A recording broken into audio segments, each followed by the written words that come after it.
Bonsoir à tous et merci de toujours nous suivre sur RTI2, la chaîne la plus proche de vous. À la une de l'actualité, le désordre au carrefour de la vie crée problème. Malgré la présence des panneaux de signalisation du code de la route et les hommes ont tenu les transporteurs de mini-cars, communément appelés Baka, les états-ci personnalisés ou stationnent et tournent de façon anarchique, causant des accidents. Et ce soir, notre carton rouge sera attribué aux différents responsables pour le retour de la discipline à ce carrefour. Et puis hors de chez nous, les relations se précisent de plus en plus entre le Mali et la Russie. Le ministre des Affaires étrangères, Sergueï Lavrov de la Russie, est depuis ce mardi à Bamako pour le renforcement des liens entre les deux nations.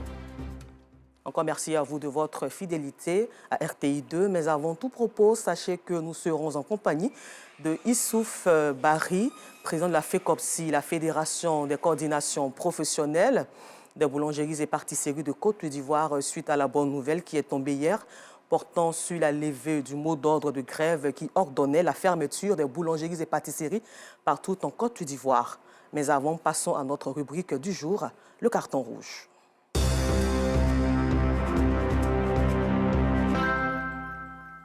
C'est le carrefour où sévit le désordre de tout genre.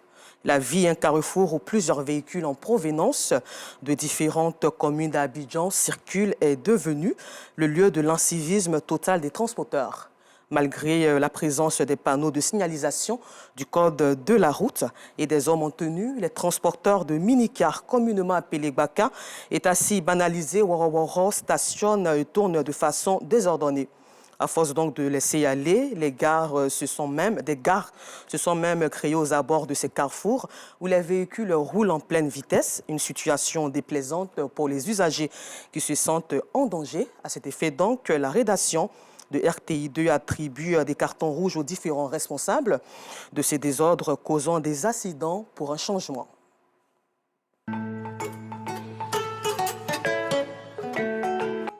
Des demi-tours interdits enchaînés à longueur de journée et cela sans gêne et sans inquiétude.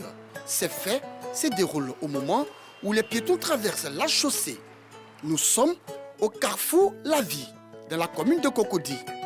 Ici, les panneaux de signalisation installés et visibles à chaque coin de la rue ont perdu toute leur valeur. Hélas, mille fois hélas. Ce comportement incivique de ces chauffeurs de véhicules banalisés et des minicars, communément appelés Baka, est fait au vu et au su de tous, y compris ces policiers dont la mission régalienne est de réguler la circulation et d'imposer l'ordre.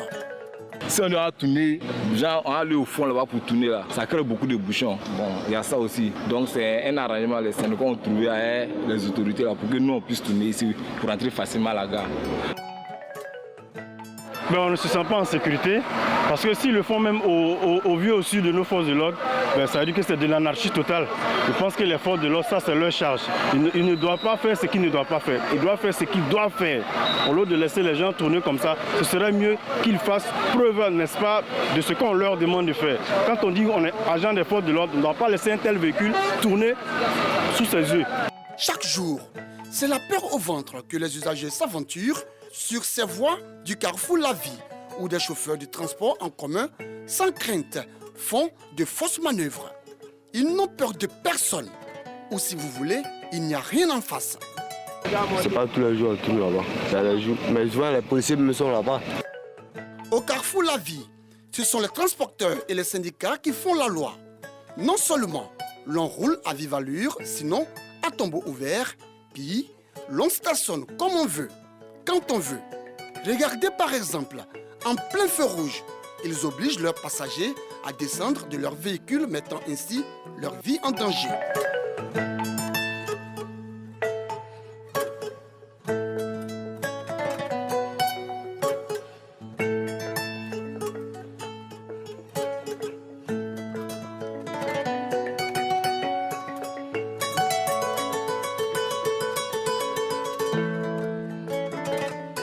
Là, on a l'habitude de garer pour pouvoir faire descendre les gens, il ne peut pas faire autrement. S'il n'y a pas coin pour garer, on fait comment? On va prendre. Ouais. On n'a pas de choix. Soit nous oblige à descendre là. Quand le feu est rouge, on de descendre. C'est pour ça, sinon, normalement, c'est après le feu qu'on doit descendre. Et lorsqu'ils sont dans un état second, le feu n'est pas du tout respecté. C'est pas comme si nous-mêmes on est gars comme ça nous plaît. Ça nous plaît pas. Au moins s'il y avait des gars, pour nous, pour dire ah ici là, ces gars de Baka, venez charger ici, allez-y. Là au moins, si on refuse de garer là, vous pouvez dire qu'on a garé cela, mais nous on n'a pas de gars.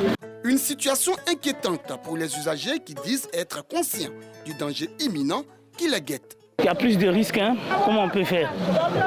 Si c'était possible, faire aussi une gare qui serait pas sur la route. Là, ça allait nous donner plus d'assurance, ça allait nous donner plus de protection. On ne se sent pas en sécurité quand on gare sur la voie. Voilà, on ne se sent pas en sécurité parce que c'est dangereux. Il peut y avoir à tout moment un accident. Hein? Quelle est alors l'utilité de tous ces panneaux de signalisation installés à chaque coin de rue au carrefour La Vie s'ils sont constamment violés? Quelle est l'importance de la présence de tous ces fonctionnaires de police au carrefour La Vie si l'incivisme et l'indiscipline de ces chauffeurs de minicars et de véhicules banalisés règnent en maître? Quelle est l'importance de la présence de cette pléthore de syndicats des transporteurs au carrefour La Vie s'ils n'arrivent pas à maîtriser le comportement de leurs chauffeurs? Bref, pour éviter que le pire ne se produise, pour éviter des accidents de la circulation et pour éviter des pertes en vies humaines, la rédaction de RTI2 attribue un carton rouge aux chauffeurs de transport en commun qui stationnent de façon anarchique et qui ne respectent nullement le code de la route. Carton rouge également à ces syndicats de transporteurs qui encouragent ce mauvais comportement des chauffeurs de véhicules banalisés et des minicars au carrefour La Vie. Enfin, carton rouge, oui, carton rouge, encore carton rouge à ces policiers qui assistent sans dire mot à l'incivisme et à l'indiscipline de ces chauffeurs de taxi banalisés et de transports en commun.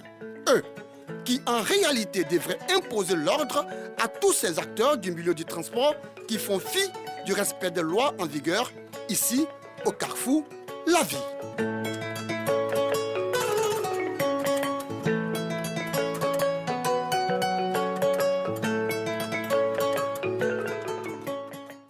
Un carton rouge qui, on espère, jouera positivement sur le changement des mentalités. Les jeux du hasard sont considérés pour certaines personnes comme un moyen facile d'obtenir de l'argent. Cette manière de chercher l'argent fait l'objet de critiques sévères, surtout auprès des religieux. Mais qu'est-ce que motive le choix de ceux qui optent pour ces jeux de hasard? Les réponses dans ce reportage de notre équipe qui a sillonné les communes du Plateau et de Cocody. Place de la Sorbonne, dans la commune du Plateau. Injecter de l'argent dans le loto, un jeu du hasard pour espérer obtenir un gain additionnel. C'est le quotidien de bon nombre de personnes ici, comme partout dans le district autonome d'Abidjan. Après sa pause, Ange Parfaite, venue de la commune de Yopougon, procède à la mise en place de son matériel de travail avant de recevoir ses clients qui l'attendaient. Un business juteux, selon la jeune dame. Ça fait maintenant, je peux dire, 2 ans. 2 ans que je gère la machine. Par jour, je peux avoir au moins 5 personnes qui gagnent.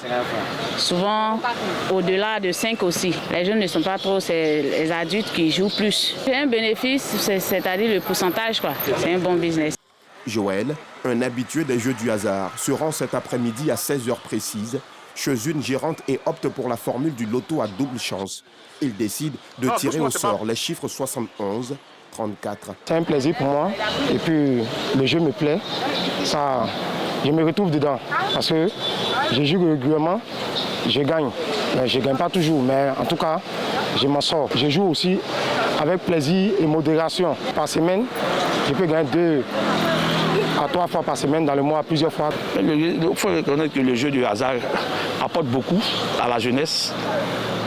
Aujourd'hui, comme ça, avec 100 francs, quand vous jouez, vous avez la possibilité de gagner plusieurs fois. Plus tard dans la soirée, Joël nous apprend que ses numéros choisis lui ont permis de gagner la modique somme de 24 000 francs. Autre commune, autre avis. Non loin du carrefour à l'Ocodrome, dans la commune de Cocody, Jacques, tout comme Joël, a beaucoup de succès avec les jeux du hasard. J'aime beaucoup jouer, j'aime beaucoup calculer, surtout même calculer là, ça fait vraiment une partie peut-être de mon métier. Pas pour dire mon métier, mais je vais pour ça. À la différence de Jacques, Méné Yapi préfère éviter les points de loto qu'il juge inopportuns. Essayé plusieurs fois, ça n'a pas marché. Bon, j'ai laissé tomber. Il voit les gens jouer de temps en temps, mais moi, en ce qui me concerne, bon, ça ne me profite pas. Plus il perds, donc là, il a décidé d'arrêter. Bon, je ne suis plus intéressé, ça ne fait pas avantageux, ça risque de m'appauvrir. Les jeux du hasard, même s'ils permettent aux adeptes d'obtenir par moments des gains, restent une pratique en contradiction avec la foi chrétienne et musulmane qui déconseille la facilité. Les jeux du hasard se présentent aujourd'hui comme une activité qui plonge plusieurs personnes dans une addiction bien plus coûteuse pour les bourses de ces derniers. Et ça fait l'actualité pour parler de paix et de cohésion sociale. Le jury du prix Félix Houphouët-Boigny UNESCO pour la recherche de la paix a décerné le prix 2022 à Angela Merkel. Ancienne chancelière du jury a été touchée par sa décision courageuse, prise en 2015 d'accueillir plus de 1,2 million de réfugiés, venus notamment de Syrie, d'Irak, d'Afghanistan et d'Érythrée. C'est une leçon qu'elle laisse ainsi à l'histoire, selon le président du jury Denis Mukwege, prix Nobel de la paix 2018, et soulignant que la remise aura lieu à Félix Houphouët-Boigny, dans la capitale. Et puis nous restons toujours à la 10e édition de la... Les fidèles chrétiens sont venus... Et combien de fois, contrairement à ce que l'humanité pense, l'alcool, du sexe, où l'homme pense que c'est ça qui est la corruption, notre Dieu nous a fait comprendre que le mensonge qui est prêché, qui est répandu partout par le diable, ce sont ces choses qui apportent de la corruption dans l'âme. Ce rendez-vous annuel est un moment de témoignage et de reconnaissance. Parce que je suis rempli, je suis... Jean Aubéni, père spirituel de cette assemblée, a pour sa part développé le thème « Qui dites-vous que je suis ?» Mon appel de détresse aujourd'hui se tourne surtout dans la jeunesse. Pour tous qui dites que vous croyez en Dieu, écoutez et allez à la lumière des Écritures. Ne suis pas Dieu, vois Dieu avec ton cœur. Et tout ce que tu diras là sera avec franchise. Cet événement spirituel le plus important de l'année a été le lieu de miracle et de délivrance. Durant ces 4 jours à Yamoussoukro, les fidèles chrétiens ont passé un moment de joie intense et de convivialité dans la présence du Seigneur. Tous se sont donné rendez-vous l'année prochaine pour une nouvelle convention. Nous vous le disions en titre, les choses se précisent entre le Mali et la Russie. Le ministre des Affaires étrangères russe, Sergueï Lavrov, est arrivé ce mardi à Bamako. Selon le ministère des Affaires étrangères maliennes, sa visite matérialise la volonté ferme des présidents Goïta du Mali et Vladimir Poutine de la Russie d'impulser une nouvelle dynamique à leur coopération dans les domaines de la défense, de la sécurité ainsi qu'au niveau économique. Les images sont toujours insoutenables. Le bilan du séisme de magnitude 7,8 qui a secoué hier lundi 6 février le sud-est de la Turquie et le nord de la Syrie a désormais passé la barre de plus de 7000 morts. Dans son dernier communiqué, l'Organisation mondiale de la santé, OMS, a pour sa part estimé que les cartes des événements montrent que 23 millions de personnes sont potentiellement exposées, d'où blessées. Dans environ 5 millions de personnes vulnérables, l'aide internationale doit arriver ce 7 février en Turquie et Syrie pour les régions les plus touchées.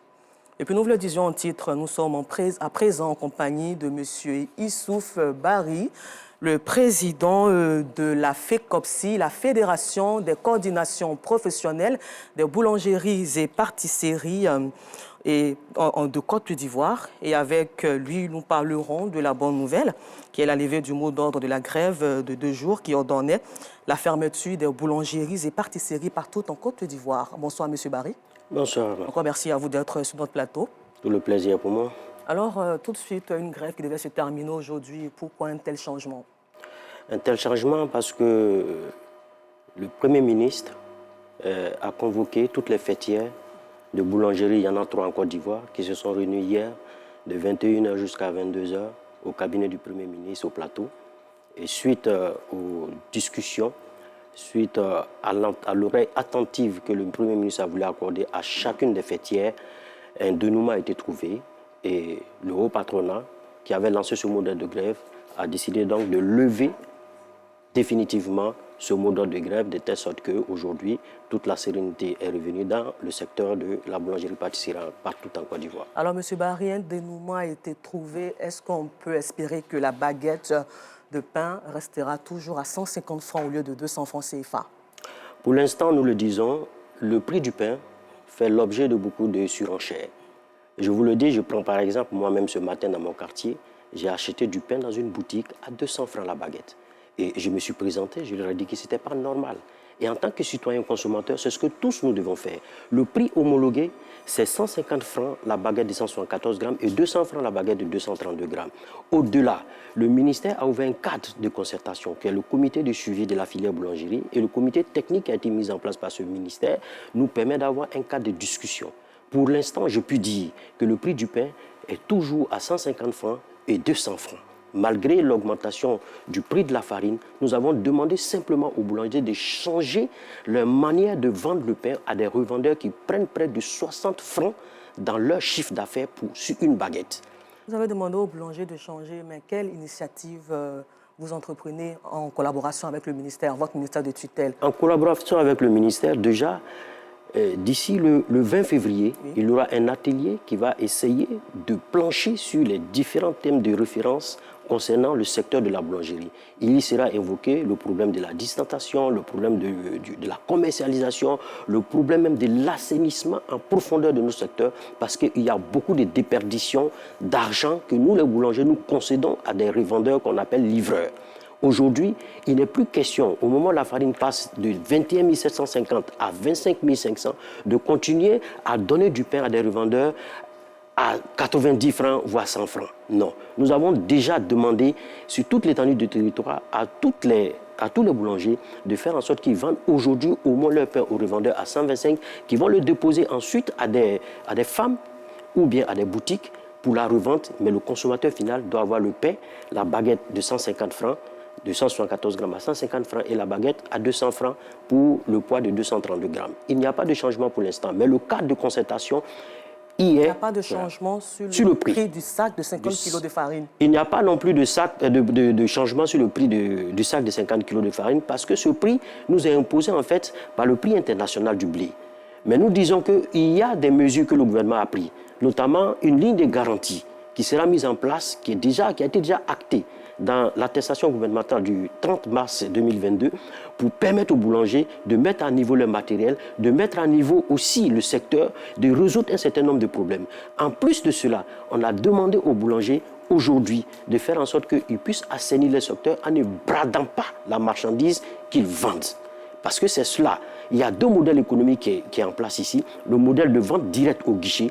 Eux, ils n'ont pas de revendeurs. Et il y a le deuxième modèle économique, là où les boulangeries fonctionnent avec des revendeurs. Et c'est à ce niveau que le problème se pose. 90% des boulangeries en Côte d'Ivoire sont dans le second système avec des revendeurs qui sucent la plus grande marge que les boulangers devraient avoir à la sueur de son front. Alors, M. Barry, avant de terminer, est-ce que vous êtes sûr que le gouvernement ivoirien vous a rassuré? On n'aura pas droit à une autre grève? Peut-être le lundi prochain, le mardi prochain? Comme je le dis, le Premier ministre est invité au débat. Okay. Et le ministre même de la Communication a dit quelque chose qui était important à cette rencontre. Lorsqu'on est dans une négociation, c'est la confiance qui fait que nous restons dans la négociation ou bien la méfiance qui nous fait partir. Ok, alors M. Barry, donc on conclut que vous êtes allé sur la base de la confiance. L'Ivoirien agira dans le bon sens pour le bonheur des populations ivoiriennes. Encore merci à vous de nous avoir suivis. Nous étions en compagnie de M. Barry, le président de la FECOPSI, la Fédération des coordinations professionnelles de boulangeries et pâtisseries de Côte d'Ivoire. Et avec nous, nous avons parlé de la levée du mot d'ordre de la grève de 2 jours qui ordonnait la fermeture des boulangeries et pâtisseries partout en Côte d'Ivoire. Merci à vous de nous avoir suivis. Bonne suite de programme sur RTI2, la chaîne la plus proche des populations.